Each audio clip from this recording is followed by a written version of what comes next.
दिख जाए तो बता देना।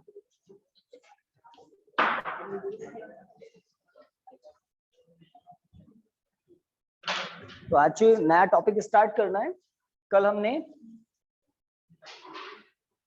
हमने एक फाइनाइट मतलब सीमित लंबाई के सीधे धारावाही चालक के कारण चुंबकीय क्षेत्र निकाल लिया था, है ना। वो सीधा धारावाही चालक लिया था y से लेकर x तक, जिसमें I धारा प्रवाहित हो रही थी, और d दूरी पर चुंबकीय क्षेत्र का सूत्र क्या था? Mu naught I upon 4 pi d bracket sine phi 1 plus sine phi. सूत्र याद भी होना चाहिए। Mu naught I upon 4 pi d bracket के अंदर sine phi 1 plus sine phi 2। ठीक बात है ना। ओके, इस सूत्र के नीचे लिखिए, यदि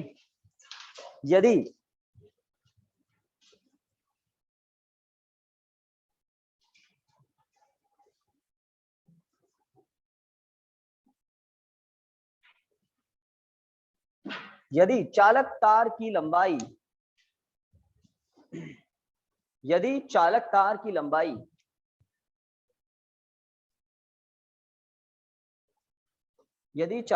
लंबाई सिंबल जानते हैं अनंत का, अनंत हो तो, यदि चालक तार की लंबाई अनंत हो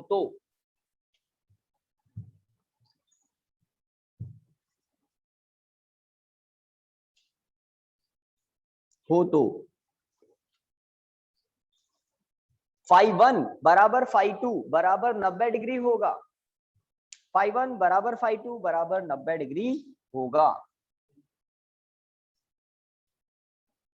तब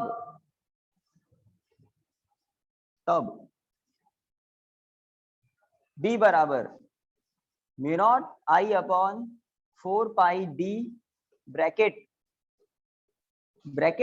1 प्लस 1।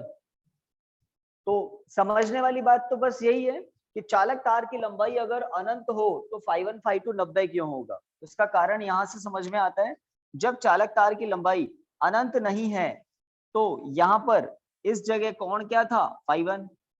इस जगह कोण क्या है? यहाँ x है ना, तो ये फाई 2 यही था। अगर चालक तार की लंबाई थोड़ी बढ़ाते हैं, देखो फाई 1 फाई 2 बढ़ेगा। अगर मैं चालक तार की लंबाई को थोड़ा बढ़ाऊं, देखिए अगर चालक तार की लंबाई को थोड़ा बढ़ाएं, ये चालक तार की लंबाई मैंने थोड़ी बढ़ाई, बाय सिरा यहाँ आ गया, तो देखिए जो फाई 1 पहले था, अब वो फाई 1 ऑब्वियसली पहले से ज्यादा होगा। जैसे जैसे वाई सिरा नीचे जाएगा फाई 1 बढ़ता जाएगा। जैसे आप जानते हैं ना कि दो समांतर रेखाएं एक दूसरे को प्रतिच्छेद नहीं करती। दो समांतर रेखाएं एक दूसरे को कहां प्रतिच्छेद करती है? अनंत पे। सुना होगा ऐसा, दो समांतर रेखाएं एक दूसरे को कहां प्रतिच्छेद करती है? अनंत पर। तो जब ये वाई सिरा कहां पहुंच जाएगा? अनंत पर। तो यहां से जाने वाली रेखा वाई सिरे को कहां मिलेगी? अनंत पे मिलेगी। तो यहां आप कोण देखें कितना बन रहा है? Phi 1 90 degree. इसी तरह से जब एक्स सिरा भी कहां चला जाएगा? एक्स सिरा भी अनंत पर होगा। तो इस बिंदु P से उस अनंत वाले सिरे को मिलाने वाली रेखा अनंत पर ही मिलेगी। तो यहाँ पर कोण कितना हो जाएगा? तो अगर तार की लंबाई क्या हो? अनंत हो, तो इसका एक्स सिरा और वाई सिरा भी कहां पर होगा? अनंत पर होगा। उस स्थिति में फाई 1 और फाई 2 दोनों ही क्या होंगे? 90 डिग्री हो जाए। फाई 1 फाई 2 बढ़ेंगे और फाई 1 फाई 2 का अधिकतम मान होगा 90 डिग्री अनंत लंबाई के तार के लिए। तो b बराबर क्या प्राप्त होगा? कैसे आया ये 2 पाई डी? ब्रैकेट में 1 प्लस 1 2 से 4 कटेगा, तो विशेष स्थिति है ये। तो ये तो है जनरल फॉर्मूला जो कल डेराइव किया था हमने, और ये है इसकी विशेष स्थिति। कब? जब तार की लंबाई अनंत हो। तो अनंत लंबाई के सीधे चालक तार के कारण, अनंत लंबाई के सीधे धारावाही चालक तार के कारण चुंबकीय क्षेत्र क्या होता है? Mu naught I upon 2 pi D. और अगर चालक तार सीमित लंबाई का हो तो चुंबकीय क्षेत्र इस सूत्र से आता है। आपको प्रश्न दे सकते हैं, है ना, कोणों के मान आपको दे देंगे। चलिए, तो ये एक समझने वाली बात थी कि चालक तार की लंबाई अनंत होने पर कैसे फाई 1 फाई 2 बढ़ते हैं और कितने हो जाते हैं? 90। चलिए नेक्स्ट हेडिंग लिखिए। तो चैप्टर नंबर 7 के दो पिलर हैं, दो मूल स्तंभ है, मुख्य स्तंभ है। एक स्तंभ था बायो-सावर्ट का नियम, बायो-सावर्ट का नियम। दूसरा स्तंभ इसमें है एम्पियर का नियम। ठीक है, हेडिंग लिखिए,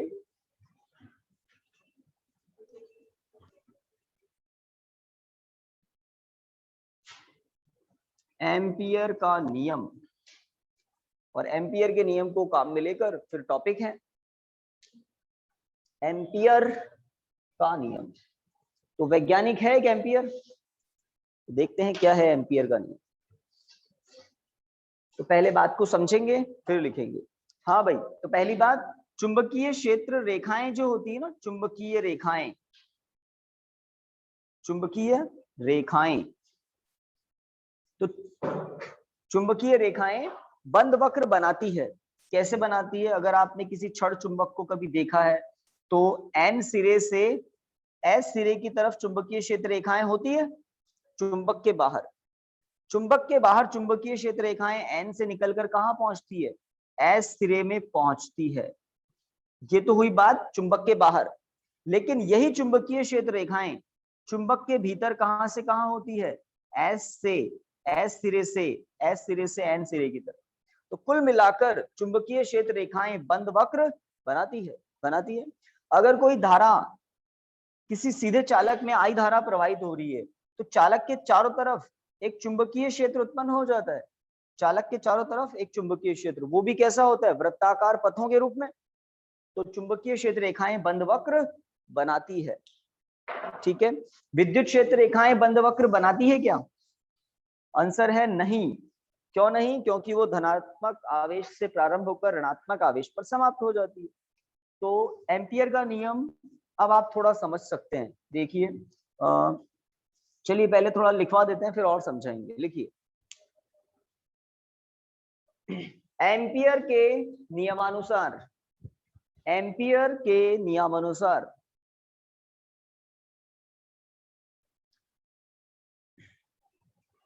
चुंबकीय क्षेत्र में बंद पथ पर, चुंबकीय क्षेत्र में बंद पथ पर, चुंबकीय क्षेत्र में बंद पथ पर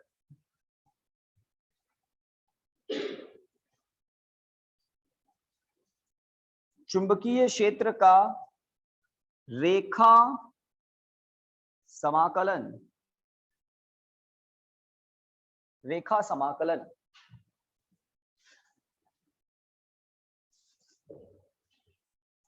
चुंबकीय क्षेत्र में क्या लिखा? बंद पथ, बंद पथ पर चुंबकीय क्षेत्र का रेखा समाकलन। ब्रैकेट में देखो, मैं बड़ा करके भी लिख देता हूं, समाकलन पर एक छोटा सा सर्कल है और क्या लिखा है? B dot DL.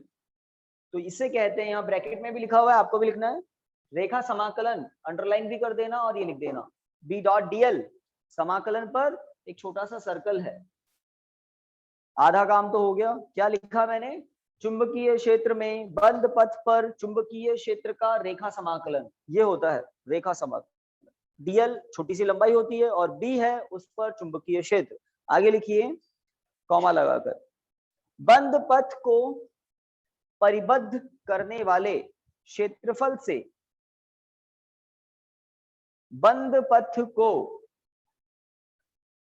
परिबद्ध करने वाले क्षेत्रफल से, बंद पथ को परिबद्ध करने वाले, एक मिनट, चेंज हो गया है ना लैंग्वेज, तो क्या लिखना था इसके आगे? बंद पथ से परिबद्ध क्षेत्रफल को, बंद पथ से परिबद्ध क्षेत्रफल को, गलत हो गया हो तो सही कर लेना, बंद पथ से परिबद्ध क्षेत्रफल को, हो गया होगा सही, को पार करने वाली, को पार करने वाली विद्युत धाराओं का, विद्युत धाराओं के, पार करने वाली विद्युत धाराओं के बीजगणितीय योग का, बीजगणितीय योग का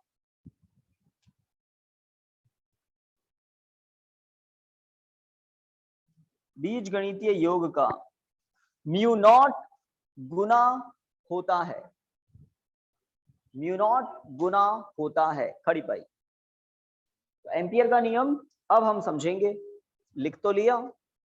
एम्पियर ने क्या कहा था अब समझ भी लो ताकि याद हो सके। देखिए, तो LHS और RHS दो टुकड़ों में इसको याद करना है। LHS है ये मतलब देखो क्या अंडरलाइन करा हुआ है, रेखा समाकलन। किसका, किसके अनुदेश, चुंबकीय क्षेत्र का बंद पथ पर रेखा समाकलन। चुंबकीय क्षेत्र का बंद पथ पर रेखा समाकलन कहलाता है ये B डॉट डी। एक बात इसका नाम याद रखना है, ये क्या है रेखा समाकलन। और एम्पियर के नियम के अनुसार ये किसके बराबर होता है, बंद पथ से परिबद्ध क्षेत्रफल को पार करने वाली विद्युत धाराओं के बीज गणितीय योग। तो इस समेशन आई को हम कहते हैं धाराओं का बीज गणितीय योग। और ये धाराएं कहां से पार कर रही है, उस बंद पथ से जो बंद पथ चुंबकीय क्षेत्र ने बनाया है। चुंबकीय क्षेत्र रेखाएं बंद पथ बनाती है, सबसे पहले यही बताया था मैंने आपको। तो जो चुंबकीय क्षेत्र बंद पथ बना रहा है, उस बंद पथ, जैसे मैं यहाँ पर एक पथ दिखा दूं आपको, तो इस पथ के चारों, इस पथ के बीच में एक क्षेत्रफल है। हर पथ किसी क्षेत्रफल को परिबद्ध करता है और उस क्षेत्रफल से धाराएं अंदर भी जा सकती है और धाराएं तल के लंबवत बाहर भी आ सकती है। विद्युत धाराएं इधर से उधर काटती हुई निकल रही, धातु के तार ही होंगे। मान लो कोई धातु का तार इस ओर से अंदर की तरफ जा रहा है, उसमें धारा भी अंदर की ओर है, तो क्रॉस से दिखा दो। कोई तार लंबवत बाहर की तरफ आ रहा है, धारा बाहर आ रही है, इस तरह से। तो इस पृष्ठ को अगर बहुत सारे धातु के तार एक तरफ से दूसरी तरफ काटते हुए जा रहे हैं और उन तारों में धाराएं भी प्रवाहित हो रही है, तो इस तरह से हम कहते हैं बंद पथ से परिबद्ध क्षेत्रफल को पार करने वाली धाराओं के बीज गणितीय योग का म्यू नॉट गुना होता है। कौन होता है, रेखा समाकलन। कौन होता है, ये रेखा समाकलन। लिखिए अर्थात, अर्थात जैसे गाउस का नियम होता है, सेकंड चैप्टर में गाउस का नियम, उसके समतुल्य है ये। चुंबकत्व में एक एम्पियर का नियम स्थिर विद्युतिकी के गाउस के नियम के समतुल्य है। चुंबकत्व का बायो सावर्ट का नियम स्थिर विद्युतिकी के कूलाम के नियम के जैसा है। तो वहां स्थिर विद्युतिकी के दो पिलर होते हैं, कूलाम नियम, गाउस नियम। यहाँ पर बायो सावर्ट नियम और दूसरा एम्पियर का नियम। आपको भी अनुभव है कि गाउस का नियम काम में लेकर आप विद्युत क्षेत्र की तीव्रताओं के सूत्र व्युत्पत्त करते हैं। किसी अनंत लंबाई के सीधे चालक तार के कारण आवेश पृष्ठ पर फैला हो तो, गोले पर हो तो, इस तरह से। चुंबकत्व में एम्पियर के नियम से भी आप अलग अलग धारावाही कुंडलियों के कारण क्या निकालते हैं, चुंबकीय क्षेत्र। देखेंगे। तो पहले तो इस नियम को डाइजेस्ट करना है कि LHS क्या है और RHS क्या है। एक और डायग्राम से बात को समझाते हैं आपको। मान लो एक धातु का तार है जिसमें I धारा प्रवाहित हो रही है, I1। एक और धातु का तार है जिसमें I2 धारा प्रवाहित हो रही है। एक और धातु का तार है जिसमें I3 धारा प्रवाहित हो रही है। भाई धातु के तारों में धाराएं प्रवाहित हो रही है, तो इस सिस्टम के चारों तरफ चुंबकीय क्षेत्र होगा। एक तार से ही हो जाता है चुंबकीय क्षेत्र, तीन तीन तार है तो चुंबकीय क्षेत्र होगा। मान लेते हैं ये जो डॉटेड लाइन है, ये है चुंबकीय क्षेत्र द्वारा बनाया गया बंद पथ। चुंबकीय क्षेत्र रेखाएं बंद पथ बनाती है, तो इस बंद पथ से परिबद्ध क्षेत्रफल दिख रहा है। इस क्षेत्रफल को ये तार नीचे से ऊपर की तरफ काटते हुए जा रहे हैं, ये सभी तार नीचे से ऊपर की तरफ काटते हुए जा रहे हैं। तो इस बंद पथ द्वारा परिबद्ध इस क्षेत्रफल से पार करने वाली धाराओं का बीजगणितीय योग क्या होगा, ये होगा। इस चित्र के अनुसार तो यही होगा। कुल धाराएं कितनी पार कर रही है क्षेत्रफल को, उनका योग। अगर किसी चालक तार में धारा विपरीत दिशा में हो जाती तो मैं उस धारा को क्या कर देता, ऋणात्मक। इसको कहते हैं बीजगणितीय योग। बीज गणित में प्लस माइनस होते हैं, तो कुछ धाराएं धनात्मक ली गई जो एक दिशा में जा रही है और कुछ धारा ऋणात्मक जो विपरीत दिशा में जा रही है। इस तरह से ये होता है धाराओं का बीज गणितीय योग। तो ये नियम आपको अब समझ में आ सकता है। तो LHS तो है चुंबकीय क्षेत्र का बंद पथ पर रेखा समाकलन। समाकलन पर ये छोटा सा सर्कल किसके लिए है, ये समाकलन बंद पथ पर ही होता है। जैसे गाउस का नियम का समाकलन बंद पृष्ठ पर होता है, ये बंद पथ पर होता है, तो इसे कहते हैं चुंबकीय क्षेत्र का बंद पथ पर रेखा समाकलन। और ये है क्या, बीजगणितीय योग, धाराओं के बीजगणितीय योग का म्यू नॉट गुना, और धाराओं का बीजगणितीय योग भी कहां से, उस क्षेत्र से पार होने वाली धाराएं जो चुंबकीय क्षेत्र द्वारा बंद किया हुआ है। ये पथ किसने बनाया है, डॉटेड पथ, किसी चुंबकीय क्षेत्र रेखा ने, और उसके भीतर जो क्षेत्रफल है उसको पार करने वाली धाराओं का बीजगणितीय। चलिए, तो एम्पियर के नियम को हमने समझा, याद करना है आपको, टुकड़ों में करना, LHS उसके बाद RHS, है ना। चलिए, एम्पियर के नियम का एक अनुप्रयोग दिखाते हैं आपको। लिखिए, पहला एक हेडिंग लिखिए, अनंत लंबाई के सीधे चालक तार के कारण चुंबकीय क्षेत्र, अनंत लंबाई के सीधे धारावाही चालक तार के कारण चुंबकीय क्षेत्र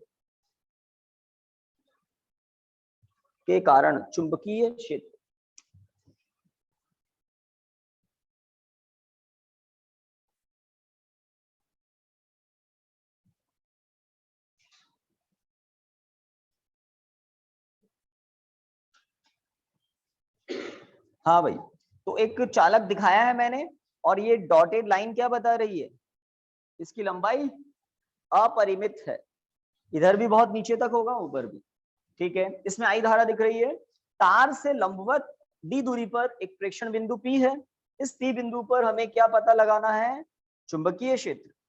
बात शुरू किसने की थी, ऑरेस्टेड ने, कि धारावाही चालक अपने चारों तरफ क्या उत्पन्न करता है, चुंबकीय क्षेत्र। अब हम उसकी तीव्रताएं निकाल रहे हैं, कुछ बायो सावर्ट के नियम से हुआ था, कुछ एम्पियर के नियम से।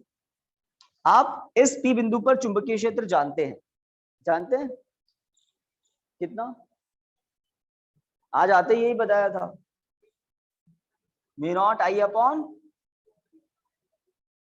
जब तार अनंत लंबाई का होता है तो φ1 φ2 90-90 डिग्री हो जाते हैं। सीधा चालक अगर छोटा था तो ब्रैकेट में sin φ1 प्लस sin φ2, जब अनंत लंबाई का हो जाता है तो sin φ1 प्लस sin φ2 की वैल्यू 1 + 1 2, यही आया था ना। तो वो तो पूरा खतरनाक सा एक डेंजरस सा पूरा टॉपिक आप करते हैं समाकलन यूज लेकर, और फिर इस पर विशेष स्थिति लगाकर, लेकिन यही काम आप एम्पियर के नियम से बहुत जल्दी कर देंगे। देखिए, तो मैंने एक P बिंदु तो ले लिया, अब मैं बना रहा हूं वो वृत्ताकार पथ जो चुंबकीय क्षेत्र रेखा ने बनाया है। आपको दाहिने हाथ के अंगूठे के नियम से पता है ना, जब सीधे चालक तार में धारा की दिशा को कौन दिखाता है, अंगूठा, तब ये मुड़ी हुई उंगलियां क्या बताती है, चुंबकीय क्षेत्र। तो D त्रिज्या का एक पथ दिख रहा है वृत्ताकार, ये किसने बनाया, किसी चुंबकीय क्षेत्र रेखा ने। और यहाँ पर हम एक छोटा सा अल्पांश ले लेते हैं DL, इस DL अल्पांश पर DL की दिशा और चुंबकीय क्षेत्र की दिशा एक ही होती है, क्योंकि चुंबकीय क्षेत्र कैसा है, वृत्ताकार। तो किसी भी बिंदु पर चुंबकीय क्षेत्र की दिशा क्या होती है, स्पर्श रेखा के अनुदिश। किसी भी बिंदु पर चुंबकीय क्षेत्र की दिशा क्या होगी, स्पर्श रेखा के अनुदिश। डायग्राम बनाइए। तो एक चालक तार है, लंबाई अनंत है, तार से लंबवत D दूरी पर एक P बिंदु है, और P पर चुंबकीय क्षेत्र निकालना है।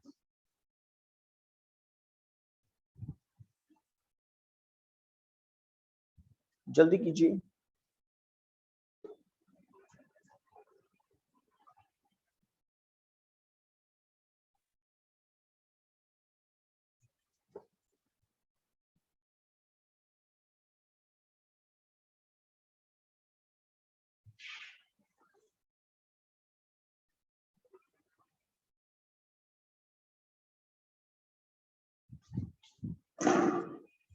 बन गया होगा,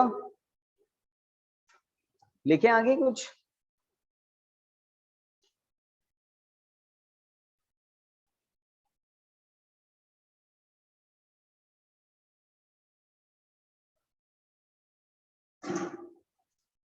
लिख सकते हैं क्या, यहाँ पर एक काम और लिख देना भले चाहो तो, O बिंदु वृत्ताकार पथ है, डी त्रिज्या का, उसका केंद्र मैंने मान लिया तार के ऊपर ही है ये ओ बिंदु। चलिए देखिए चित्र में दर्शाए अनुसार, चित्र में दर्शाए अनुसार अनंत लंबाई के सीधे चालक तार में, अनंत लंबाई के सीधे चालक तार में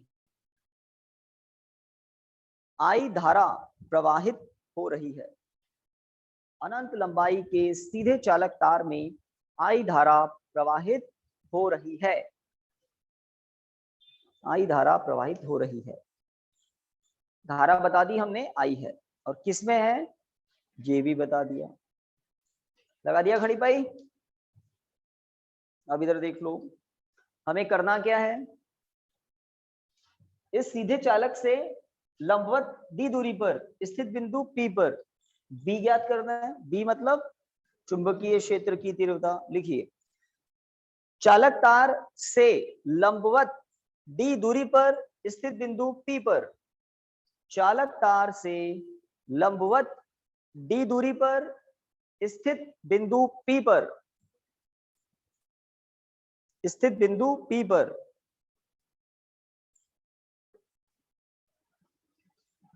चुंबकीय क्षेत्र की तीव्रता ज्ञात करने हेतु,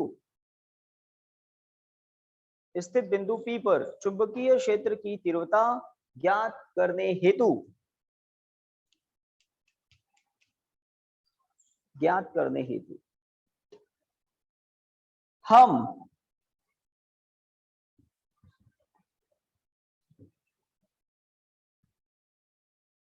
डी त्रिज्या के एक वृत्ताकार पथ, डी त्रिज्या के एक वृत्ताकार पथ पर, वृत्ताकार पथ पर डीएल अल्पांश की कल्पना करते हैं। डी त्रिज्या के एक वृत्ताकार पथ पर डीएल अल्पांश की कल्पना करते हैं। ठीक है खड़ी पाई। इस बंद पथ पर, इस बंद पथ पर एम्पियर के नियम से, इस बंद पथ पर एम्पियर के नियम से, तो डी त्रिज्या का एक वृत्ताकार पथ है, इस पथ द्वारा परिबद्ध किया गया क्षेत्रफल यही होगा। आप मत करना ऐसा। इस क्षेत्रफल को कितनी धाराएं पार कर रही है, केवल और केवल एक। तो इस टॉपिक में जो अभी हम कर रहे हैं, इस टॉपिक के लिए धाराओं का बीजगणितीय योग केवल और केवल आई होगा। एकमात्र धारा पार कर रही है और एक ही तार है और उसमें आई धारा है। तो लिखिए नियम से, ये तो जैसे बायो सावर्ट के नियम का सूत्र होता है वैसे एम्पियर के नियम का सूत्र है। और एम्पियर का नियम कहाँ लगता है, किसी ना किसी बंद पथ पर। और वो बंद पथ कौन बनाता है, चुंबकीय क्षेत्र रेखा। तो चुंबकीय क्षेत्र रेखा के ऊपर है ये डीएल अल्पांश, ये डीएल अल्पांश चुंबकीय क्षेत्र रेखा के ऊपर है। डीएल की दिशा और बी की दिशा एक ही है। यहाँ डॉट दिख रहा है ना आपको, बिंदु गुणनफल, अदिश गुणनफल खुलेगा तो क्या आएगा, कॉस। तो यहाँ पर एलएचएस और आरएचएस की कहानी होती है। ठीक है शुरू करें। इसको तो दे दो समीकरण एक। अब इसके नीचे लिखो एलएचएस। तो एलएचएस क्या है, बी डॉट डीएल। बी है चुंबकीय क्षेत्र, डीएल है अल्पांश चुंबकीय क्षेत्र पर, क्षेत्र रेखा पर छोटा सा अल्पांश। ये हो जाएगा समाकलन के अंदर B DL cos 0 degree, B DL cos 0 degree. चित्र में भी आपको दिखाना था, ये एरो एक ही लाइन पर है।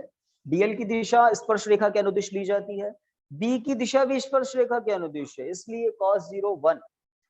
और बी जो भी होगा पता नहीं क्या होगा, लेकिन पथ के प्रत्येक बिंदु पर बी एक समान होगा। इधर देखिए, इधर देखिए, यहाँ सीधा चालक यहाँ से गुजर रहा है और इस बिंदु से पथ का प्रत्येक बिंदु कितनी दूरी पर है, डी। भाई डी त्रिज्या है ना, तो पथ का प्रत्येक बिंदु, पथ का प्रत्येक बिंदु चालक तार से लंबवत d दूरी पर है, इसलिए पथ के प्रत्येक बिंदु पर b का परिमाण एक जैसा होगा। दिशा बदलती रहती है लेकिन परिमाण जो है वो एक जैसा होगा, कारण दूरी एक जैसी है। तो बाहर कर दिया, cos 0 हो गया 1, b को मैंने समाकलन से बाहर रखा। dl का समाकलन आप में से कोई समझदार स्टूडेंट बताना चाहे तो, d तो एक जैसा, dl का समाकलन, वेरी गुड। एक जना शायद बोला 2 पाई d, भाई dl का समाकलन आप l बोलेंगे, गलत नहीं है, l भी सही है, लेकिन वो l भी आगे जाकर क्या है, वृत्ताकार पथ की लंबाई।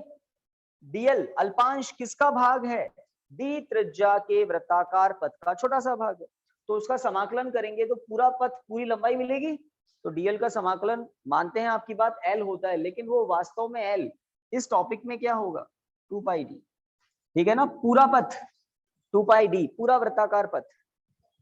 तो ये LHS आपके सामने आ गया, b डॉट dl बंद पथ पर चुंबकीय क्षेत्र का रेखा समाकलन हमने निकाल लिया। समीकरण 2 काम में लेंगे समीकरण 1 में। अभी तो LHS आया है, अभी RHS की बात करें। इस टॉपिक का RHS बड़ा आसान है। RHS में म्यू नॉट तो ठीक है, वो तो वही रहेगा, समेशन आई क्या होगा वो पहले ही बता दिया है ना। तो लिखिए समीकरण 2 के नीचे लिखिए,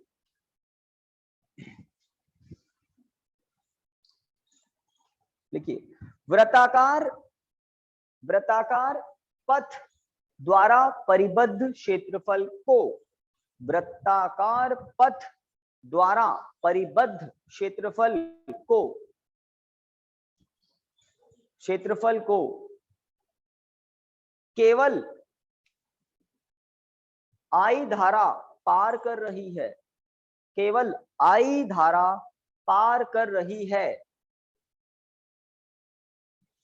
अतः लाइन चेंज करके लिख देना,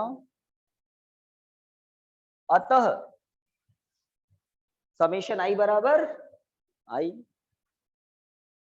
तो धाराओं का बीजगणितीय योग, एक ही तार है एक ही धारा है, तो ये तो बड़ा सरल टॉपिक हो गया। अब आपको 2 और 3 से 1 में मान रखने हैं, तो आप देखेंगे कि ठीक वही रिजल्ट, वही फॉर्मूला हमें दिखाई देगा जो बहुत मेहनत करने पर बायो-सावर्ट के नियम से आया था। कल किया था कुछ भाग, आज विशेष स्थिति लागू की थी यार।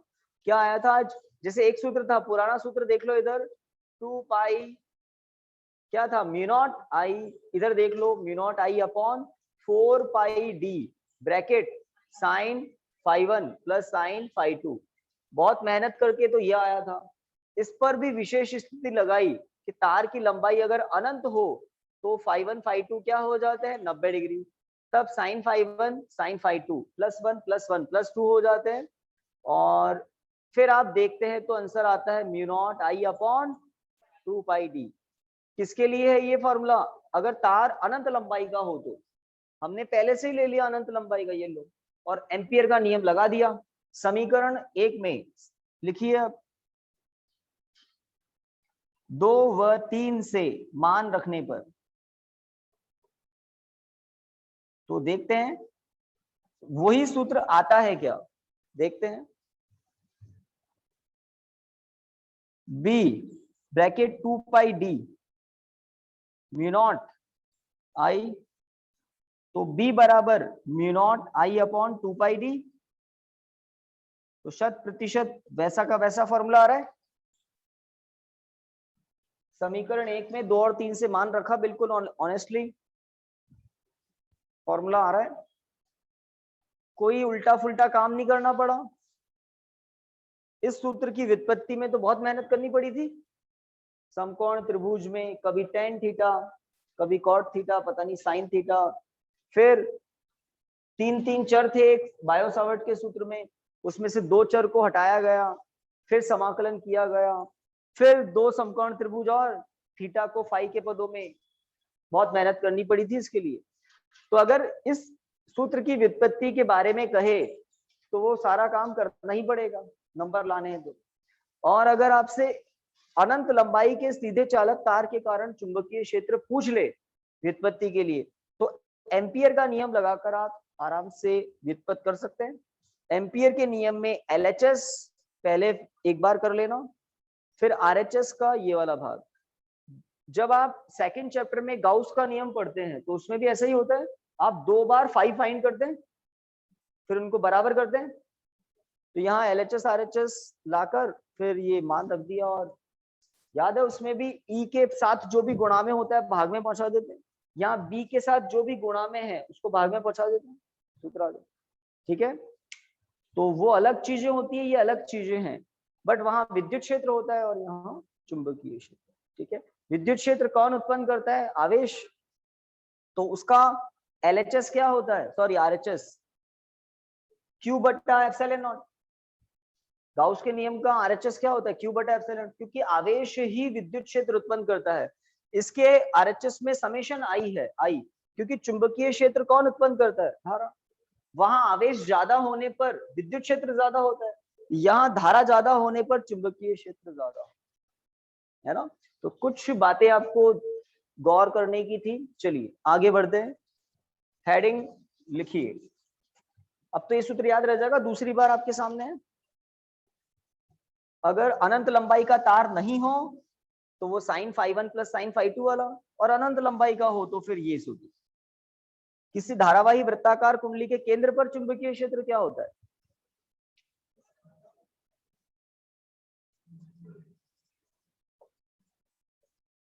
धारावाही वृत्ताकार कुंडली के केंद्र पर, यहाँ R वृत्ताकार कुंडली की त्रिज्या और I उसमें धारा।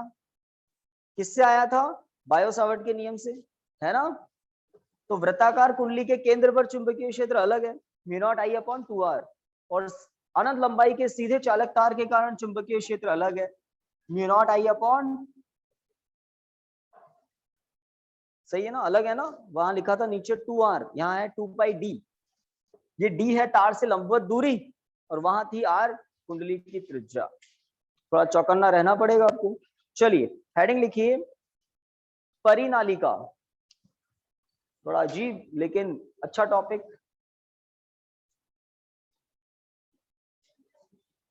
नालिका है या नलिका है? परिनालिका होती है या परिनलिका होती है? इंग्लिश में तो कहते हैं सोलेनॉइड।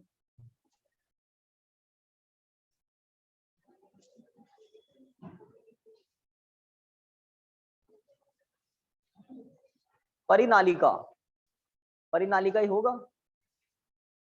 ढूंढने से भी नहीं मिला।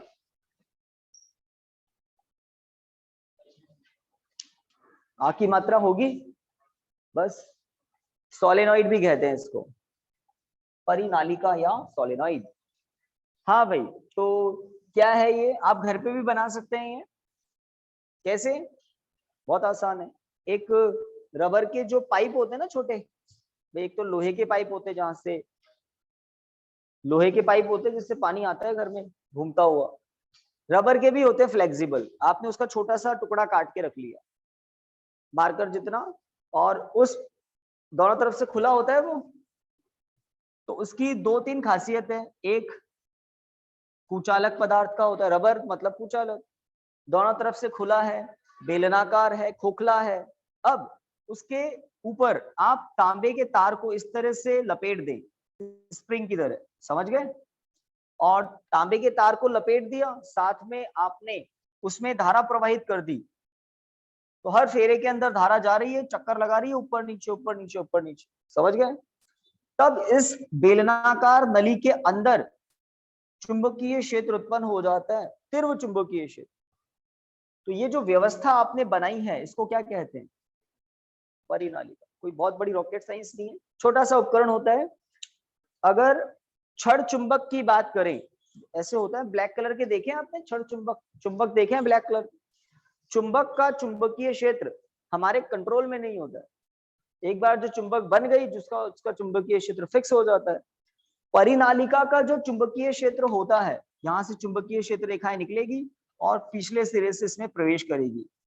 परिनालिका के चुंबकीय क्षेत्र को धारा को घटाकर या बढ़ाकर नियंत्रित किया जा सकता है। अगर आपको ज्यादा चुंबकीय क्षेत्र चाहिए कहीं, आप परिनालिका में ज्यादा धारा प्रवाहित कर दो। चुंबकीय क्षेत्र कम चाहिए, धारा कम कर दो। तो कंट्रोल्ड मैनर में नियंत्रित चुंबकीय क्षेत्र उत्पन्न करने की एक युक्ति होती है परिनालिका। ठीक है, लिखिए।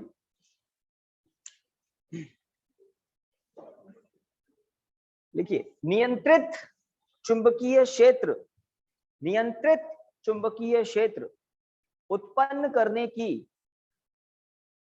नियंत्रित चुंबकीय क्षेत्र उत्पन्न करने की युक्ति, नियंत्रित चुंबकीय क्षेत्र उत्पन्न करने की युक्ति को परिनालिका कहते हैं। युक्ति को परिनालिका कहते हैं।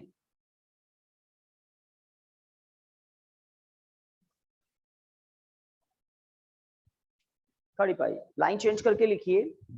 परिनालिका का निर्माण, परिनालिका का निर्माण एक खोखली, परिनालिका का निर्माण एक खोखली कुचालक नलिका पर, एक खोखली कुचालक नलिका पर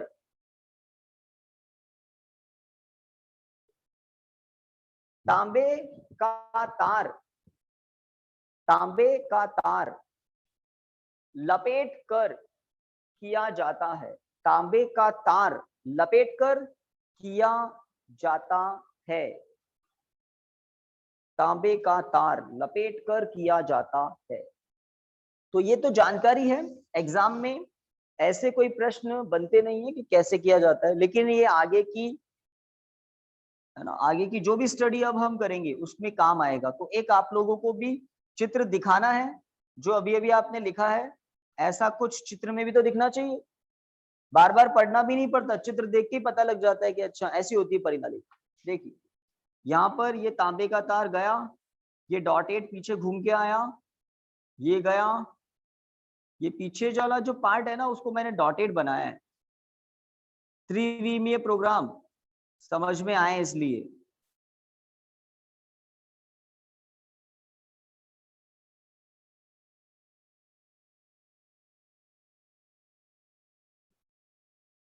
त्रिविमीय काम द्विविमीय मार्कर बोर्ड पर किया जा रहा है, तो वो समझ में आए इसलिए हम डॉटेड और कंटिन्यूअस लाइनें दिखा रहे हैं। अभी देख पा रहे हैं आप लोग?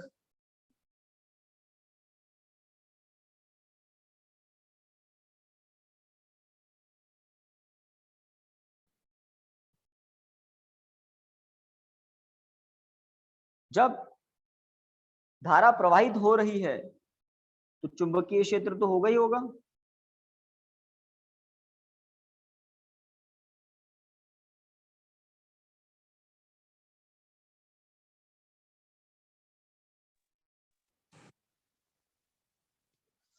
क्या टाइम हो गया? 4:05। ये क्या बात? 52। मुझे अलग सुनाई दे दिया कुछ। ओके, तो अभी तो परिनालिका शुरू की है हमने, इसको और आगे बढ़ाते हैं। तो आज समझ लो हम ज्यादा तो नहीं, इतने समय तक तो पढ़ेंगे, जितना समय अभी पढ़ा है इतना ही और पढ़ेंगे, है ना। तो यही पढ़ने के दिन है, फिर तो क्या है, एक दिन एग्जाम तो हो गई होगा, है ना। बोर्ड का एग्जाम एक दिन होना ही होना है। किसी दिन आप एग्जाम दे रहे होंगे, कॉपी भर रहे होंगे, है ना। सोच के ही आपको कितना बढ़िया लगता है। बना लिया सभी ने चित्र? तो परिनालिका कैसी क्या होती है, अब आप अपनी भाषा में किसी अपने दोस्त को समझा सकते हैं, है ना। परिनालिका का कार्य क्या है, परिनालिका किस उपयोग में ली जाती है? कंट्रोल्ड मतलब नियंत्रित रूप से चुंबकीय क्षेत्र उत्पन्न करती। इस चुंबकीय क्षेत्र को कौन कंट्रोल में करता है? धारा। तो मैं चित्र में यहाँ पर आई दिखा रहा हूँ, धारा देखो आना जाना दिख रहा है धारा का। त्रिविमीय लग रहा है कुछ चित्र, डॉटेड जो दिख रहा है पार्ट वो पीछे वाला है, और जो सतत रेखाएं दिख रही है, रेखाएं बोल रहा हूँ, वास्तव में तो तांबे का तार होगा, एक ही लंबा सा तार जो लपेटा गया है इसके ऊपर।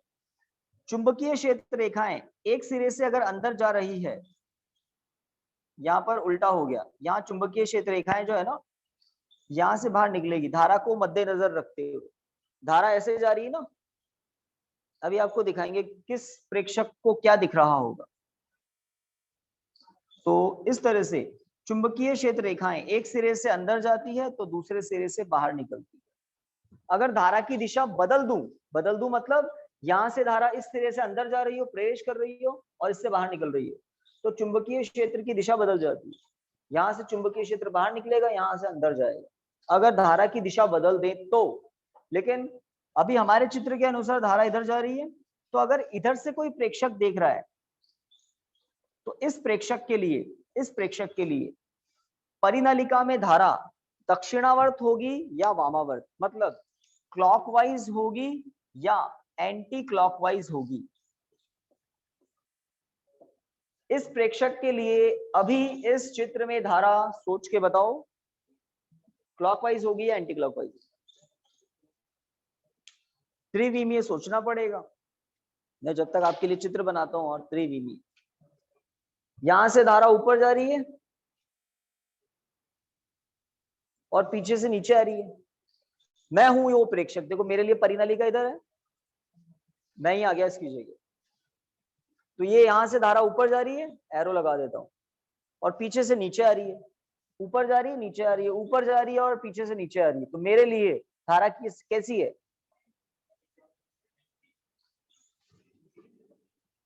Anti clockwise. मतलब क्या होता है? वामावर्त होता है या दक्षिणावर्त होता है? वामावर्त होता है, ठीक है। तो अगर मैं यहां हूं और धारा इस तरह से प्रवाहित हो रही है, अलग अलग फेरों में धारा इस तरह से पीछे जा रही है, तो वास्तव में धारा की दिशा मेरे लिए क्या है? एंटी क्लॉकवाइज है। अगर एंटी क्लॉकवाइज है तो चुंबकीय क्षेत्र रेखाएं बाहर की तरफ आएगी इधर से, क्योंकि एंटी क्लॉकवाइज को ध्यान से देखें आप, पहले भी बताया था, वापस बता रहा हूं। एन और इसके एरो देखें, ये जो एन बनाया मैंने स्टाइलिश, इसके लास्ट के एरो देखें, किसको सपोर्ट कर रहे हैं? एंटी क्लॉकवाइज को। कुंडली में धारा की दिशा कैसी है? बोलो ना, एंटी क्लॉकवाइज। तो जब किसी कुंडली में धारा की दिशा एंटी क्लॉकवाइज हो तो वहां से चुंबकीय क्षेत्र रेखाएं बाहर निकलती है। एन का मतलब होता है चुंबकीय क्षेत्र रेखाएं बाहर निकलती है। चुंबक के उत्तरी ध्रुव से चुंबकीय क्षेत्र रेखाएं बाहर निकलती है। तो आपको ये जो स्टाइलिश एन बनाया है उसके सिरे दिखा देते हैं कि धारा कैसी है ना। और अगर किसी कुंडली में धारा क्लॉकवाइज हो, किसी कुंडली में धारा कैसी हो? क्लॉकवाइज हो, तो चुंबकीय क्षेत्र रेखाएं अंदर की तरफ होगी, क्योंकि उसमें क्या बनता है? एस के एरो देखो, क्लॉकवाइज को सपोर्ट कर रहे हैं, और एस का मतलब होता है, एस मतलब चुंबकीय क्षेत्र रेखा अंदर की तरफ। कुछ लॉजिक बना सकते हैं, तर्क। तो ये दोनों तरफ से बता दिया। अगर कोई प्रेक्षक परिनालिका को इधर से देख रहा है तो उसके लिए धारा एंटी क्लॉकवाइज है, और यही प्रेक्षक घूमकर इधर आ जाए, अब इस प्रेक्षक के लिए धारा कौन सी होगी? इस प्रेक्षक के लिए धारा क्या होगी भाई? वही मार्कर को मैं अगर इधर से देखता तो धारा इधर से ऊपर से, इधर से ऊपर जा रही है, फिर नीचे आ रही है, ऊपर जा रही है, नीचे आ रही है, तो मेरे लिए धारा कैसी होगी? क्लॉकवाइज। क्लॉकवाइज ये होता है, ये होता है, ये होता है ना, यही होता है क्लॉकवाइज। क्लॉकवाइज का मतलब चुंबकीय क्षेत्र रेखा अंदर जाएगी। समझ गए? एक एक नंबर के प्रश्न इन जानकारियों से पूरे होते हैं। तो ये जो मैंने आपको दिखाया था ना कि यहाँ से धारा ऊपर जा रही है, तो जब मैं उधर से देख रहा था तो मेरे लिए क्या था? Anti clockwise. और वही मैं इधर से देखने लग गया तो वही मेरे लिए क्या हो गया? क्लॉकवाइज। सीधी सी बात है, सही बात है ना? कोई स्केल है क्या किसी के पास? चांदा स्केल कुछ?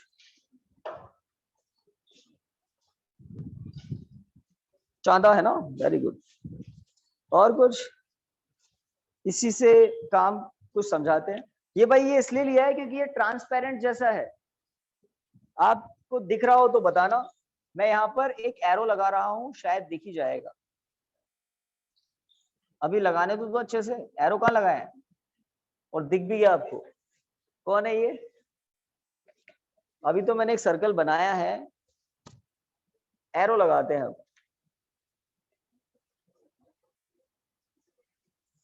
ये लीजिए, अब ये चिपक ही गया चांदा, इधर उतर रहा है, ठीक है। तो देखिए अगर ये ऐसे है मतलब एंटी क्लॉकवाइज, सही है ना? मुझे तो क्लॉकवाइज दिख रहा है, हाँ, क्योंकि मैं इसके पीछे हूं, आप आगे की तरफ हैं इसके सभी। तो ये मुझे अभी, आपको दिख रहा होगा एंटी क्लॉकवाइज, मुझे तो क्लॉकवाइज दिख रहा है। अब मैं इसको पलट देता हूं। अब अब आपको क्लॉकवाइज दिख रहा होगा, मुझे एंटी क्लॉकवाइज दिख रहा है। समझ गए ना? तो जब आप इस परिनलिका को इधर से देख रहे थे तो इसमें धारा की दिशा एंटी क्लॉकवाइज थी, जब इधर से देख रहे हैं तो धारा की दिशा क्लॉकवाइज है। तो प्रेक्षक की स्थिति पर काफी कुछ निर्भर करता है, उपकरण तो वही है, प्रेक्षक की स्थिति बदलते ही क्लॉकवाइज से एंटी क्लॉकवाइज, एंटी क्लॉकवाइज से क्लॉकवाइज हो जाता है। चलिए परिनलिका के बारे में थोड़ा बता दिया। परिनलिका कृत्रिम रूप से चुंबकीय क्षेत्र उत्पन्न करने के काम आती है। आपने सुना होगा कुछ ट्रेन्स होती है ना, मेट्रो ट्रेन्स, उनमें इलेक्ट्रिक ब्रेक होता है। इलेक्ट्रिक ब्रेक, अभी इलेक्ट्रिक ब्रेक कैसे काम करता है, वहां पर पहियों के वहां चुंबकीय क्षेत्र उत्पन्न करने के लिए ये सोलेनॉइड लगे होते हैं। सोलेनॉइड मतलब परिनलिका है।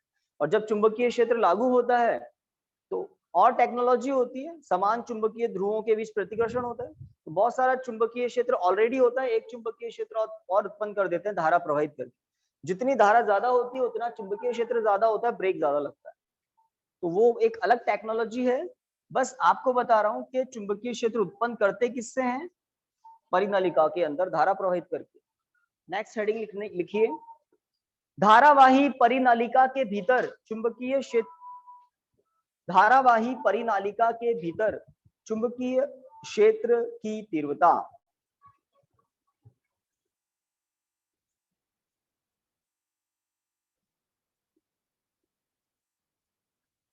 धारावाही परिनालिका के भीतर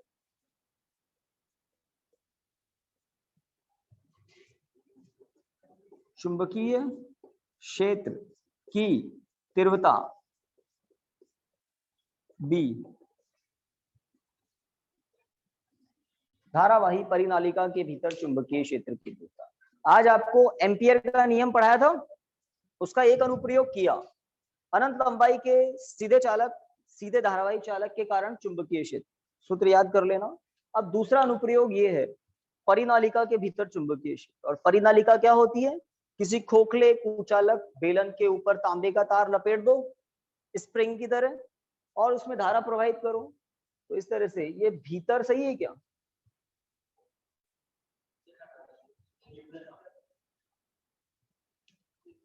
तीव्रता देखते हैं कैसा अच्छा लगता है। तीव्रता अब ज्यादा ठीक लग रहा है ना, प्रोनाउंस करने पर भी बड़े की मात्रा आनी चाहिए, ठीक है ना? चलिए तो एक चित्र बनाते हैं, हेडिंग सभी ने लिख लिया। एक धारावाही वृत्ताकार, एक धारावाही परिनालिका दिखाते हैं।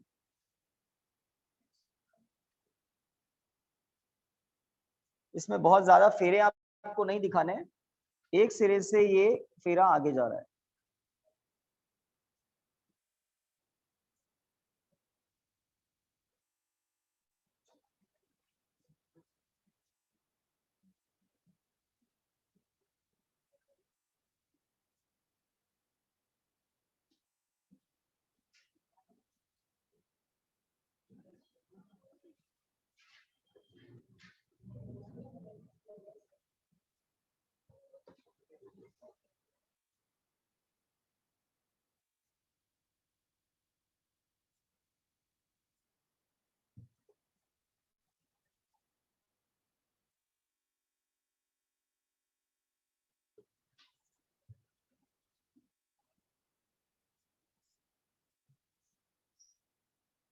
इस परिनालिका की पूरी लंबाई कैपिटल एल है।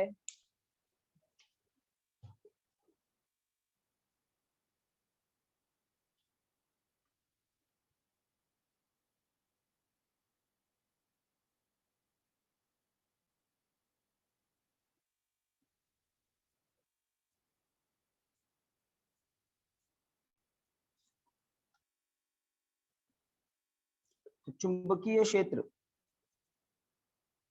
अंदर B है, परिनलिका के बाहर चुंबकीय क्षेत्र लगभग बराबर 0 होता है। परिनलिका की एक कैरेक्टरिस्टिक्स है, कैरेक्टरिस्टिक्स मतलब एक तरह से गुणधर्म होते हैं परिनलिका के। तो धारावाही परिनलिका का एक गुणधर्म क्या है? अंदर चुंबकीय क्षेत्र होता है, सुन रहे हो ना? धारावाही परिनलिका का गुणधर्म बता रहा हूं, अंदर चुंबकीय क्षेत्र होता है, एक समान होता है, अक्ष के अनुदिश होता है। बेलन की अक्ष जानते हो ना क्या होती है ना? यहाँ पर तो अंदर चुंबकीय क्षेत्र होता है, एक समान होता है, अक्ष के अनुदिश होता है। एक बात, बाहर चुंबकीय क्षेत्र नहीं होता है, लगभग बराबर 0। बहुत निकट बिंदुओं पर थोड़ा सा होता है, लेकिन थोड़ी सी दूर जाते हैं तो नगण्य, चुंबकीय क्षेत्र लगभग बराबर 0। तो अंदर ही होता है, बाहर नहीं होता है। बना लो डायग्राम।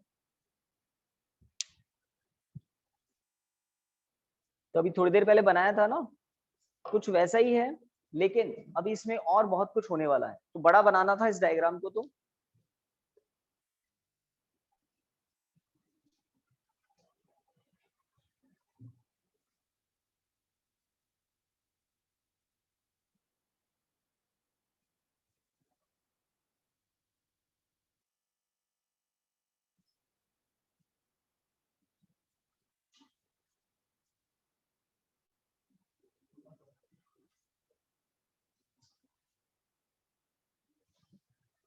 हाँ भाई, एक आयताकार बंद पथ बनाया गया है PQRS, आयताकार बंद पथ PQRS। हमें परिनालिका के भीतर चुंबकीय क्षेत्र ज्ञात करना है, और उसे ज्ञात करने के लिए एम्पियर का नियम लगाना पड़ेगा। अब एम्पियर का नियम बंद पथ पर ही लगता है। तो मैंने क्या कहा, परिनलिका के भीतर चुंबकीय क्षेत्र ज्ञात करना है, और किससे? एम्पियर के नियम को उपयोग में लेकर। उसको काम में लेने के लिए कोई ना कोई बंद पथ चाहिए, है ना? तो इस टॉपिक में निश्चित किया हुआ है तरीका, आयताकार बंद पथ लेना पड़ता है और ऐसे ही लेना पड़ता है। ऐसे मतलब आयताकार बंद पथ PQRS का कुछ भाग अंदर है और कुछ भाग बेलन के बाहर है। परिनलिका के अंदर है कुछ भाग परिनलिका के बाहर है। यहाँ स्मॉल l इस आयताकार बंद पथ की लंबाई है, P से Q तक, R से S तक लंबाई क्या है? L है। ठीक है, इस बंद पथ को इमेजिन कर लिया। ये काल्पनिक होता है बंद पथ, जैसे ये जो मार्कर है ये भी तो बेलनाकार ही है।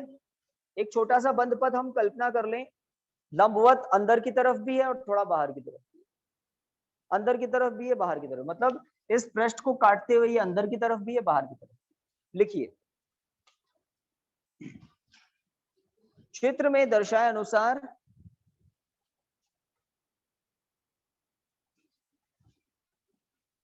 L लंबाई की, कैपिटल L है ना, L लंबाई की किसी परिनालिका में, L लंबाई की किसी परिनालिका में I धारा प्रवाहित हो रही है। कैपिटल L है ना, L लंबाई की किसी परिनालिका में I धारा प्रवाहित हो रही है।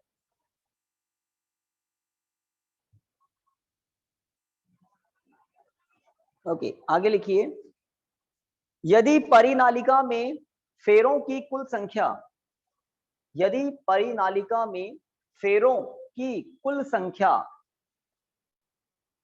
n हो तो, कैपिटल N, फेरों की कुल संख्या n हो तो, फेरे समझ गए? तांबे के तार को लपेटा गया है, एक फेरा, दो फेरा, तीन फेरा, जैसे स्प्रिंग होती है। तो फेरों की कुल संख्या कैपिटल N हो तो इकाई लंबाई में फेरों की संख्या हो तो, इकाई लंबाई में फेरों की संख्या, समीकरण 1, इकाई लंबाई में फेरों की संख्या। तो देखते ही बात समझ जाओगे आप। स्मॉल n को मैं क्या कह रहा हूं? इकाई लंबाई में फेरों की संख्या। कैसे निकालते हैं? फेरों की कुल संख्या बटा परिनालिका की कुल लंबाई। समझ गए? मान लो 100 सेंटीमीटर लंबी कोई परिनालिका है, कैपिटल L कितना कह रहा हूं? 100 सेंटीमीटर, और उसमें फेरों की कुल संख्या है 1000। तो 1 सेंटीमीटर में कितने फेरे होंगे? 10 फेरे। तो ये 10 क्या है, इकाई लंबाई में फेरों की संख्या। सही बात है ना। 100 सेंटीमीटर लंबी परिनलिका में 1000 फेरे हैं, तो प्रति सेंटीमीटर फेरे कितने होंगे, 10-10। तो स्मॉल एन क्या है, इकाई लंबाई में फेरों की संख्या, कुल फेरे बटा कुल लंबाई। सही बात। तो 10 आपको कब मिलेगा, जब आप कुल फेरों में कुल लंबाई का भाग लगाओगे तभी 10 मिलेगा ना। तो कुल फेरे बटा कुल लंबाई, इकाई लंबाई में फेरों की संख्या, समीकरण। आगे लिखिए, परिनालिका के भीतर चुंबकीय क्षेत्र ज्ञात करने हेतु, परिनालिका के भीतर चुंबकीय क्षेत्र ज्ञात करने हेतु हम एल लंबाई के, हम एल कौन सा, स्मॉल एल, परिनलिका के भीतर चुंबकीय क्षेत्र ज्ञात करने हेतु हम एल लंबाई के आयताकार बंद पथ PQRS, एल लंबाई के आयताकार बंद पथ PQRS की कल्पना करते हैं, आयताकार बंद पथ PQRS की कल्पना करते हैं। 35 लाइन चेंज करके लिखिए, इस आयताकार पथ PQRS पर, इस आयताकार पथ PQRS पर एम्पियर के नियम से,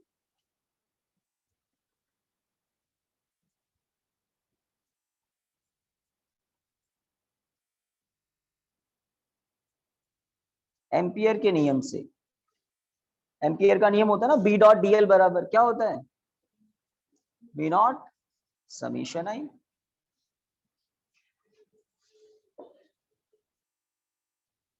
अब वही एलएचएस पता करेंगे, आरएचएस पता करेंगे और समीकरण 2 में रख देंगे। यहां समाकलन पर सर्कल दिख रहा है, ये समाकलन किसके ऊपर है, बंद पथ पर। वो बंद पथ कौन सा है, PQRS। तो बस लिख देना, समाकलन के नीचे लिख देना यहाँ PQRS। अब ये B कहां पर होगा, PQRS जो पथ है जहां पर DL लोगे वहां पर होगा। अगर मैं अल्पांश DL यहां ले लूं, ये DL दिख रहा है ना आपको, यहां ले लूं तो यहां पर चुंबकीय क्षेत्र, यहां ले लूं तो यहां पर, यहां ले लूं, ये DL अल्पांश आप बंद पथ पर कहीं भी ले सकते हो, जहां पर DL लोगे चुंबकीय क्षेत्र भी वहीं पर मानना पड़ता है ना। तो इस समाकलन को हम 4 टुकड़ों में तोड़ेंगे, 4 टुकड़ों में। आयत की वृत्ताकार, कैसा पथ है, आयताकार, आयताकार लिखा है कभी, आयताकार पथ है PQRS। तो आयत की जो 4 भुजाएं हैं, PQ, QR, RS, SP, इन 4 भुजाओं के आधार पर इस समाकलन को 4 टुकड़ों में तोड़ दिया जाएगा। आपको याद होगा जैसे सेकंड चैप्टर में किसी तार के कारण विद्युत क्षेत्र निकालने के लिए बेलनाकार पृष्ठ लेते हैं, उसके 3 भाग लेते हैं आप, ऊपरी वृत्ताकार सिरा, निचला वृत्ताकार सिरा, वक्र पृष्ठ। तो उस समाकलन को भी आप 3 भागों में तोड़ते हैं। ऐसा ही कुछ यहाँ पर इस आयताकार पथ पर जो पूरा समाकलन है इसको 4 टुकड़ों में तोड़ा जाएगा।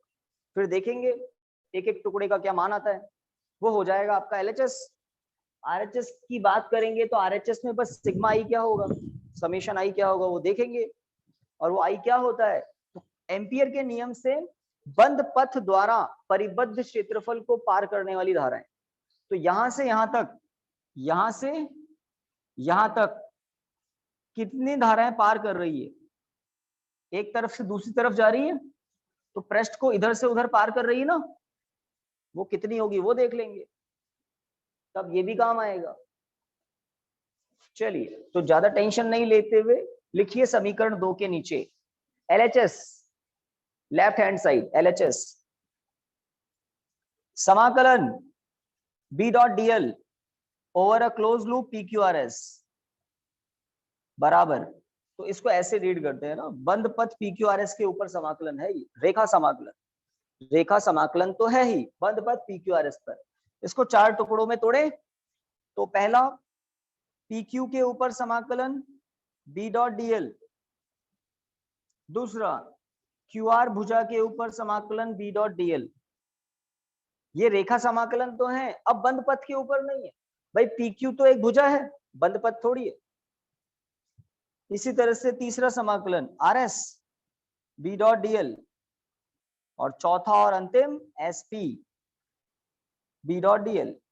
तो ये चार समाकलन मिलकर बंद पथ बनाते हैं। अब देखते हैं, अब काम आसान है।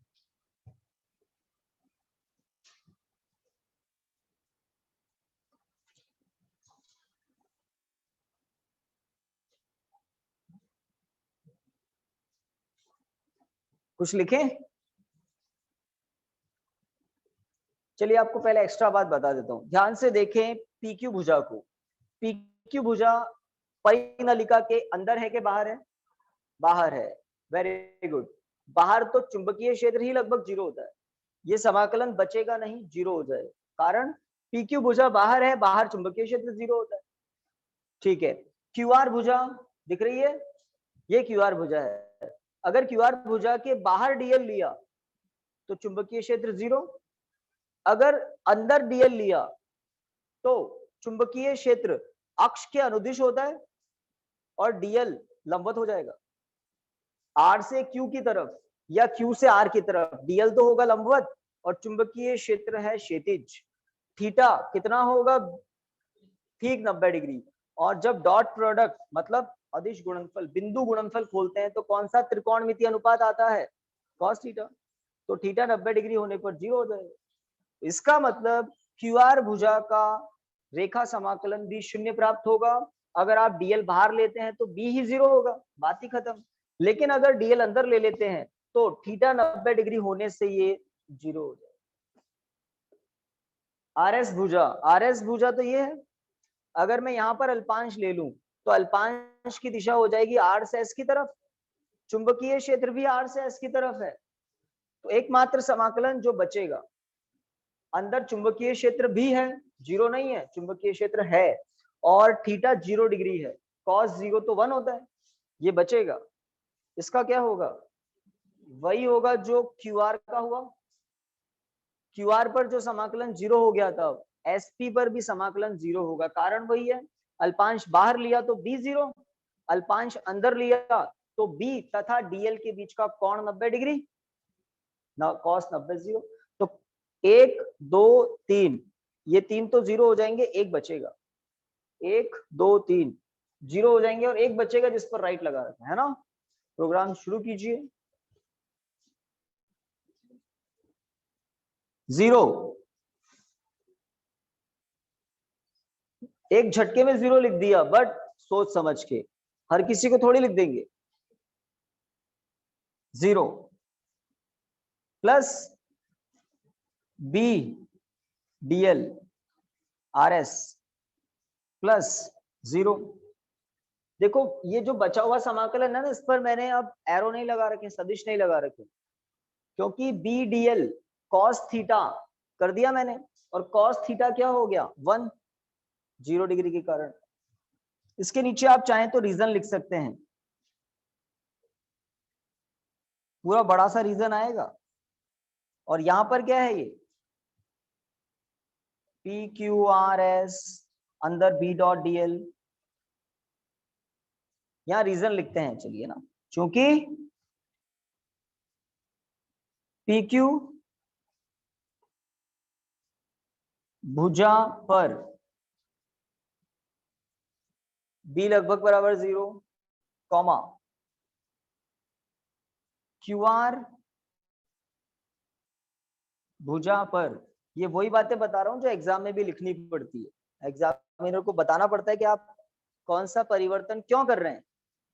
तो पी क्यू भुजा पर बी लगभग बराबर 0, क्यू आर भुजा पर बी लंबवत डीएल, इधर देखो, क्यू आर भुजा पर बी लंबवत डीएल। मान लो आपने डीएल बाहर नहीं लिया, डीएल अंदर ही लिया है, 90 डिग्री, कॉस 90 0 होता है, कॉमा आर एस भुजा पर बी समांतर डीएल। ये समांतर का चिन्ह जानते हैं आप?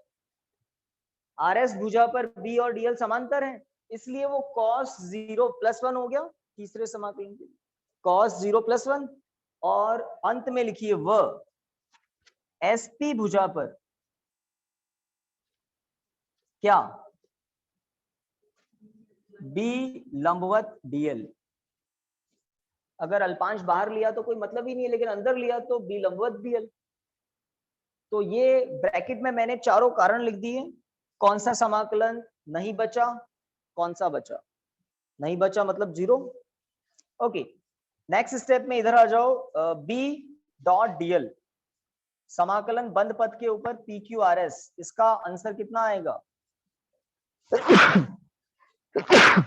कितना आएगा?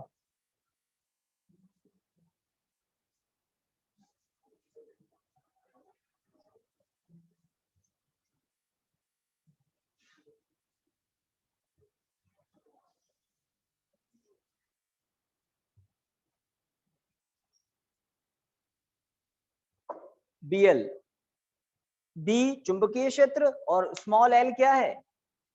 DL का समाकलन। इस समीकरण, यहाँ RS और लिख देता हूं मैं, इस समाकलन के नीचे RS था ना, तो R से S तक लंबाई कितनी है? स्मॉल l है ना, आयताकार पथ की लंबाई L लिखी है आपने चित्र में। तो समीकरण 3 मतलब LHS आ गया। बड़ी बात नहीं है, बट समझते हुए हमने की है इसलिए टाइम लगाया।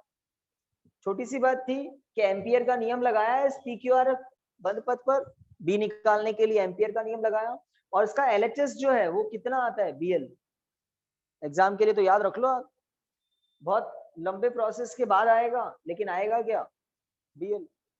तो LHS का मान 4 समाकलन को हल करने के बाद अंत में क्या मिलेगा? BL। इंपॉर्टेंट बात है।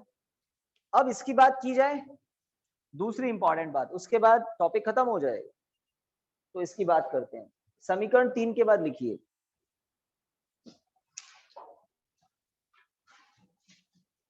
देखिए बंद पथ PQRS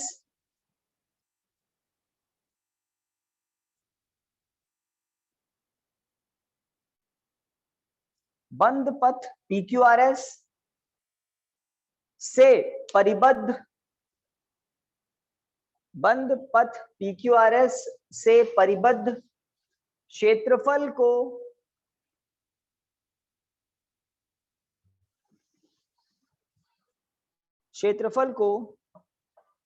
पार करने वाले फेरों की कुल संख्या।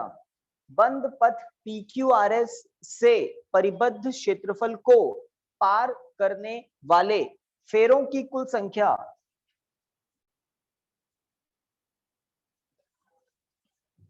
क्या लिखी है? NL होगी। हाँ भाई, क्यों होगी? क्योंकि इकाई लंबाई में फेरों की संख्या है N, और इस बिंदु से इस बिंदु तक की लंबाई कितनी है? तो यहां से यहां तक कितने फेरे होंगे? N into L, small n into small l, फेरों की कुल संख्या। ये जो आपको दिख रहा है ना जाते हुए, ये एक फेरा, दूसरा फेरा, तीसरा फेरा, ये तो हमने दिखाए हैं, हो सकता है बहुत सारे फेरे हो। तो n इंटू l क्या है? फेरों की कुल संख्या। वही उदाहरण मान लो आप कि किसी परिनालिका की लंबाई है 100 सेंटीमीटर और टोटल फेरे हैं 1000, तो स्मॉल n कितना होगा? 10 इकाई लंबाई में, मतलब 1 सेंटीमीटर में फेरों की संख्या।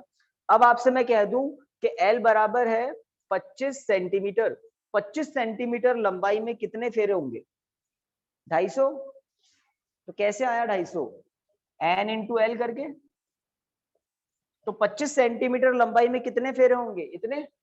आया कैसे? इनका गुणनफल करने से। तो हमने कहा इसकी इकाई लंबाई में फेरों की संख्या है ये, और यहां से यहां तक कुछ लंबाई है, इसमें कितने फेरे होंगे? और प्रत्येक फेरे में धारा कितनी है? तो धाराओं का बीजगणितीय योग आ जाएगा, इसको आई से गुणा ही करती है ना।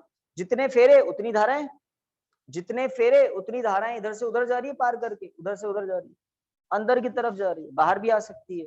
सभी धाराएं इधर से उधर की तरफ जा रही है, इधर से मतलब बाहर से अंदर की तरफ जा रही है, सही बात है ना। इस आयताकार क्षेत्रफल को यहां से धाराएं अंदर की तरफ जा रही है ना, यहां से धाराएं कहाँ जा रही है, अंदर की तरफ जा रही है, बस तो वही होगा समेशन आई। तो पहली बात तो ये आपने लिख दिया होगी। लिखिए तब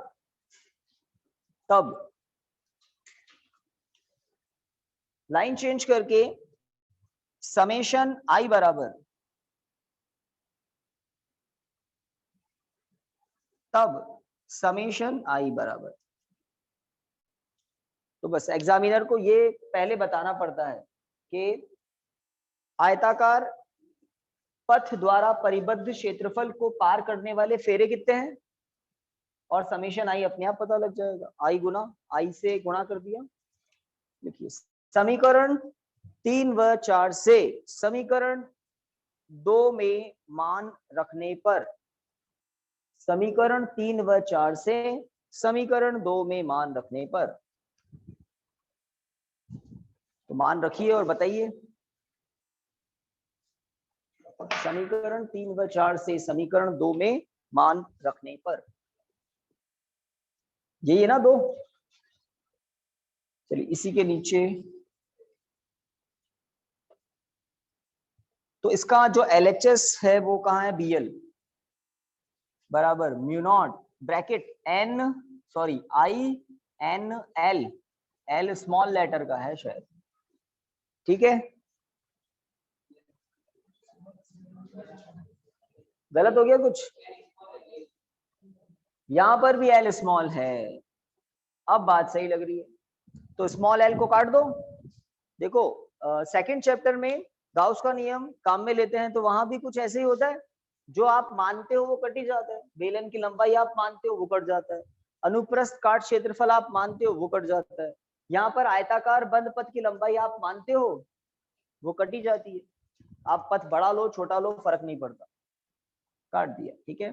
तो B बराबर क्या आया, जैसा मैं लिख रहा हूं वैसा लिखना, mu naught NI, mu naught NI, mu naught NI। तो N क्या है, इकाई लंबाई में फेरों की संख्या, संख्या है ये, इकाई लंबाई में फेरों की संख्या है। चलिए कोई समझदार बताइए, N का मात्रक, इकाई लंबाई में फेरों की संख्या, मात्रक क्या होगा N का, हाँ घर से कोई बताना चाहे, इस N का मात्रक क्या होगा।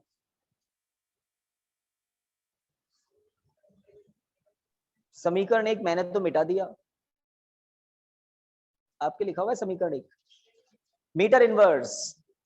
कैपिटल N शुद्ध संख्या है विमाहीन, कैपिटल L लंबाई है, तो स्मॉल n क्या है, capital N upon capital L, metre inverse 1 upon metre है ना, तो स्मॉल n मीटर इनवर्स होता है। चलिए तो ये हुआ परिनलिका के भीतर चुंबकीय क्षेत्र। इसको अगर कोई ऐसे लिख दे तो गलत नहीं है, कैसे, ये भी सही है, परिनलिका में फेरों की कुल संख्या बटा परिनलिका की कुल लंबाई। समीकरण 1 से स्मॉल n का मान रख सकते हैं ना, तो दोनों सूत्र लिख देना, समीकरण 1 को काम में लेकर ऐसे भी लिख सकते हैं। तो ये है परिनालिका के भीतर चुंबकीय क्षेत्र। तो बताइए B किस पर और कैसे निर्भर करता है, B धारा पर निर्भर करता है, बस धारा पर ही करता है। एक बार आपने परिनालिका बना दी तो capital N fix, capital L fix. अब किसको बदल सकते हैं, धारा को, धारा 0 कर दोगे अंदर चुंबकीय क्षेत्र 0 हो जाएगा। हाँ अगर आप परिनालिका बना रहे हो तो आप अगर परिनालिका बनाते समय ज्यादा फेरे ले लो, कैपिटल N बहुत ज्यादा ले लो, तो उस परिनालिका के अंदर कैपिटल B ज्यादा होगा, तो जितने फेरे ज्यादा होंगे B ज्यादा होगा, जितनी धारा ज्यादा होगी B ज्यादा होगा। परिनालिका की लंबाई बहुत ज्यादा होगी और फेरे, चलिए समय हो गया दिखता है, दूसरे बच्चे